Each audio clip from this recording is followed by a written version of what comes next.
పెట్టినటువంటి ఎజెండా ఇది. This is the agenda minutes. అన్ని రాష్ట్రాలకు దీంట్లో ఉండేటువంటి భాగస్వామ్య పక్షాలకు అందరికి కూడా వచ్చినటువంటి this is an official agenda. You can see ఇందులో చాలా అంశాలు ఉన్నాయి, కానీ నేను కొన్ని అంశాలు రాష్ట్రానికి తీవ్రంగా నష్టం చేసేటువంటి కొన్ని అంశాలు నేను మాట్లాడదలుచుకున్నా. ఎజెండా నంబర్ 18.3.6 ఇది పేజ్ నంబర్ వచ్చేసి 15. 18.3.6 The following projects were taken up by the state of Telangana after bifurcation and the projects are cleared by TAC during the year 2018 to 25. ఈ కింది ప్రాజెక్టులు తెలంగాణ రాష్ట్ర ప్రభుత్వం రాష్ట్రం ఏర్పడ్డాక కట్టుకున్నది, వాటికి టీఏసీ అనుమతులు ఇచ్చారు. ఏంటి అవి? Kaleshwaram lift irrigation project 240 TMC, Chautupalli Hanumanth Reddy lift irrigation 0.8 TMC, Chinna Kaleshwaram 4.5 TMC, Chanaka Korata 1.2 TMC, Modikunta Vagu project 2.047 TMC, Kadem Gudem lift irrigation 3 TMC, integrated Seetharama lift irrigation project 67.5 టీఎంసీలు.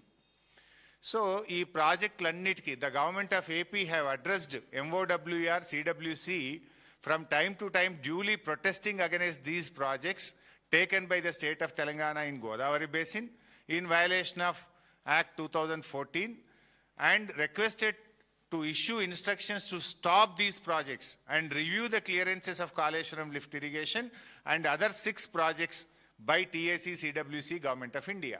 Ani emantadu, the TAC clearances to the above projects may be reviewed.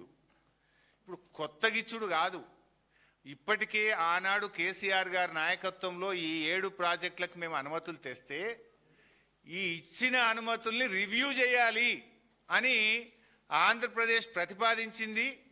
GRMB వాడు ఎజెండాలో పెట్టేసిండు. కొత్త ప్రాజెక్టులకు అనుమతులు ఇవ్వడం కాదు, ఇచ్చిన ప్రాజెక్టుల అనుమతులు రద్దు చేయండి, తెలంగాణ నోటికాడ బుక్క లాక్కోండి.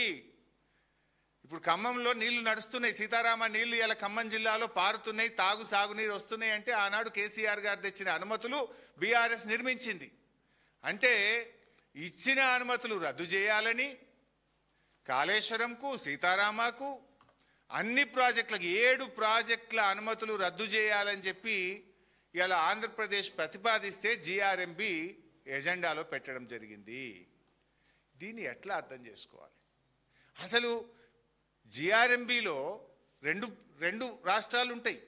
కేంద్ర ప్రభుత్వం చైర్మన్గా ఉంటే ఒకవైపు తెలంగాణ ఇంజనీర్లు ఉంటారు, అందులో ఆంధ్రప్రదేశ్ ఇంజనీర్లు కూడా ఉంటారు. మరి జిఆర్ఎంబిలో ఈ ఎజెండా తయారైతుంటే తెలంగాణ ఇంజనీర్లకు పట్టి లేదా? తెలంగాణ ఇంజనీర్లు చెప్పినా కూడా రేవంత్ రెడ్డి సైలెంట్గా ఉన్నాడా? అసలు ఈ ఎజెండా ఎట్లా వచ్చింది? ఇచ్చిన ప్రాజెక్టుల అనుమతులు రద్దు చేయాలని అడిగే ధైర్యం ఆంధ్రప్రదేశ్కి ఎక్కడిది? ఇది ఎజెండాలో పెట్టే దమ్ము జిఆర్ఎంబికి ఎక్కడిది? అంటే ఏం తెలంగాణ అంటే ఎట్లా కనబడుతుంది మీకు? త్యాగాల పునాదుల మీద, పోరాటాల మీద సాధించుకున్న ఈ తెలంగాణ నీళ్ల కోసం జరిగిన ఈ ఉద్యమంలో ఇవాళ కేసీఆర్ గారు కష్టపడి 383 టీఎంసీల గోదావరి జలాలకు మేము అనుమతులు తెచ్చినాం.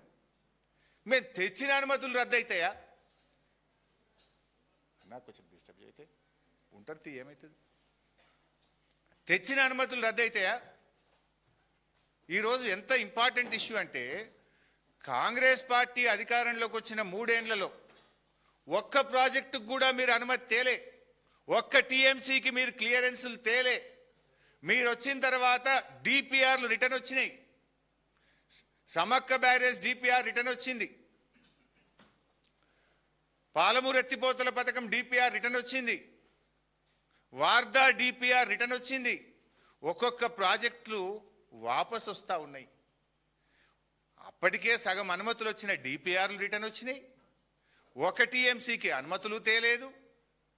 పైగా బీఆర్ఎస్ ప్రభుత్వం తెచ్చిన అనుమతులు రద్దు చేయమని ఇప్పుడు ఎజెండాలోకి వచ్చేసింది. అంటే ఎంత చేతగాని దద్దమ్మ ప్రభుత్వం ఈ రాష్ట్రంలో ఉంది. నిద్రపోతున్నారా? మీకేమైనా సోయుందా? తెలంగాణ భవిష్యత్తుతో ఆడుకుంటారా మీరు? ఒక